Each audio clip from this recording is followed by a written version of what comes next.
समझ रखी हो, मैं पागल समझ रखी है तू। बहुत बढ़िया कर ले बटे। बरियारी मत कर, तेरे से मैं बरियार हूँ, ठीक है? बरियारी मत कर, मीडिया के सामने हो, झूठ मत बोल। ये मेरी बीबी है। आप इसकी पत्नी? नहीं, हम इसकी पति नहीं है, पत्नी नहीं है। आधार कार्ड दिखिए ना, आधार कार्ड दिखिए। आधार कार्ड से क्या जरूरत है? ये बोलता है मेरे को तो बेच दिया है, मेरे को बेच दिया है।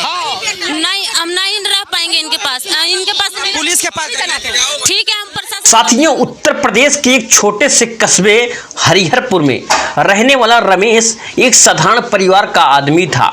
वह सरकारी दफ्तर में क्लर्क था और जिंदगी में ज़्यादा उम्मीदें नहीं रखता था। उसकी पत्नी सीमा खूबसूरत और पढ़ी लिखी और कुछ ज़्यादा ही दोस्तों ख्वाब देखने वाली वह महिला थी। शादी को 7 साल हो चुके थे, लेकिन अब उनके रिश्ते में पहले जैसी मिठास नहीं बची थी। रमेश की सादगी और रोज़मर्रा की ज़िंदगी सीमा को बिल्कुल बोरियत लगने लगी थी। दोस्तों, सीमा का सोशल मीडिया पर एक व्यक्ति राजीव से संपर्क हुआ, जो खुद को बिजनेसमैन बताता था और विदेश में काम करने की बात करता था। वो स्मार्ट था और मीठी बातें करता था और सीमा को वो सब कुछ सुनाता जो उसका पति रमेश नहीं कह पाया। तारीफ, सपने और आज़ादी धीरे धीरे चैटिंग मुलाकातों में दोस्तों बदली और एक दिन सीमा ने राजीव के साथ आखिरकार भागने का प्लान किया।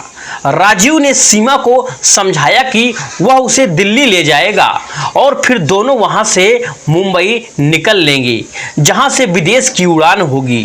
दोस्तों, सीमा ने घर से गहने और कुछ नकदी चुपचाप समेटी और एक दिन पद से झूठ बोलकर निकल पड़ी।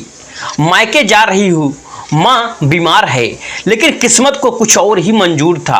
रमेश को शुरू से ही दोस्तों शक था कि सीमा का मोबाइल हर वक्त पास रखना, बार बार मुस्कुराना और किसी अजनबी से घंटों तक बातें करना, ये सब रमेश की नज़र से छिपा नहीं था।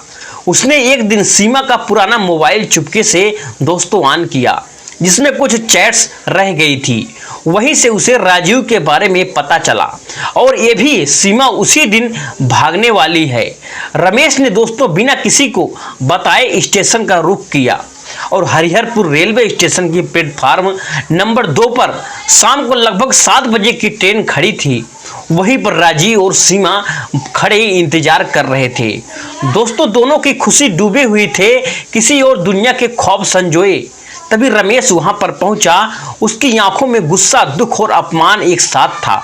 वह सीधे सीमा के पास गया और चिल्लाया, यही प्यार था तुम्हारा? 7 साल का रिश्ता यूं ही तूने मिट्टी में मिला दिया। लोगों की दोस्तों भीड़ जमा हो गई और राजीव ने बीच में बोलने की कोशिश की, लेकिन रमेश ने उसे धक्का देकर भगा दिया। सीमा एक पल और चौंकी और डर गई। उसे अंदाजा नहीं था कि ऐसा तमाशा स्टेशन पर होगा। राजीव ने मौके की नजाकत समझते हुए पीछे हटना बेहतर समझा और भीड़ में गायब हो गया। दोस्तों, रमेश ने पुलिस को बुला लिया और पुलिस आई। मामला पति पत्नी का जानकर उन्होंने दोस्तों सामाजिक समझौते की आखिरकार बात की। सीमा का सिर दोस्तों झुक गया, उसकी आंखों से आंसू बहने लगे। न शर्म के थे न ही पछतावे के, बस एक भ्रम के टूटने का एहसास था।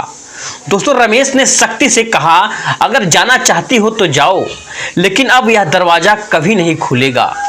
सीमा वहीं दोस्तों बैठ गई और उसके सपनों की ट्रेन छूट चुकी थी। दोस्तों, यह कहानी, यह घटना हमें यह सिखाती है कि रिश्तों में संवाद और भरोसा और समझ सबसे जरूरी है। जो दिखता है वह हमेशा वही सच नहीं होता। सोशल मीडिया की दोस्तों चमक धमक में कई बार हम असली जिंदगी की सच्चाइयों से मुंह मोड़ लेते हैं। प्यार का भूत जब उतरता है तब जमीन पर केवल पछतावा ही रह जाता है। दोस्तों, ये थी आज की घटना। आपको कैसी लगी? अगर आपको अच्छी लगी है तो वीडियो को लाइक और चैनल को सब्सक्राइब करना ना भूलिए। जय हिंद।